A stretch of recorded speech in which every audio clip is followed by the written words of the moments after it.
നരേന്ദ്രമോദിജി പ്രധാനമന്ത്രി നരേന്ദ്രമോദിജിയോട് നന്ദി പറയാൻ ആഗ്രഹിക്കുന്നു.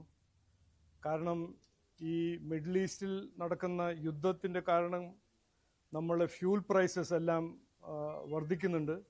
അതുകൊണ്ട് ഗവൺമെൻറ് ഓഫ് ഇന്ത്യ ഇന്ന് എടുത്തൊരു തീരുമാനം സ്പെഷ്യൽ എക്സൈസ് ഡ്യൂട്ടി 13 രൂപയിൽ നിന്ന് 3 രൂപയിലേക്ക് കട്ട് ചെയ്യുന്നത് ജനങ്ങൾക്ക് വളരെ അതിന് ബെനിഫിറ്റ് കിട്ടും. അതുകൊണ്ട് ഞാൻ ആദ്യമായി അദ്ദേഹത്തോട് നന്ദി പറയാൻ ആഗ്രഹിക്കുന്നു.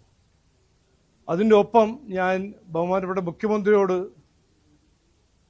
ഒരു നിവേദനം, ഒരു അഭ്യർത്ഥന, അദ്ദേഹവും സ്റ്റേറ്റിൻ്റെ വാറ്റ് അത് കട്ട് ചെയ്യണം. എന്നാലാണ് സാധാരണ ജനങ്ങൾക്ക് ഫ്യൂൽ പ്രൈസസിൻ്റെ വില അവർ സഹിക്കാൻ പോകുന്ന ആ വിലയിൽ കുറച്ച് കമ്മിയാക്കാൻ അവരും സ്റ്റേറ്റ് ഗവൺമെൻറ്റും ആ VAT കട്ട് ചെയ്യണമെന്നാണ് ഞങ്ങളുടെ ഒരു അഭ്യർത്ഥന, ഞങ്ങളുടെ ഒരു ആവശ്യം, ജനങ്ങളുടെ ഒരു ആവശ്യം.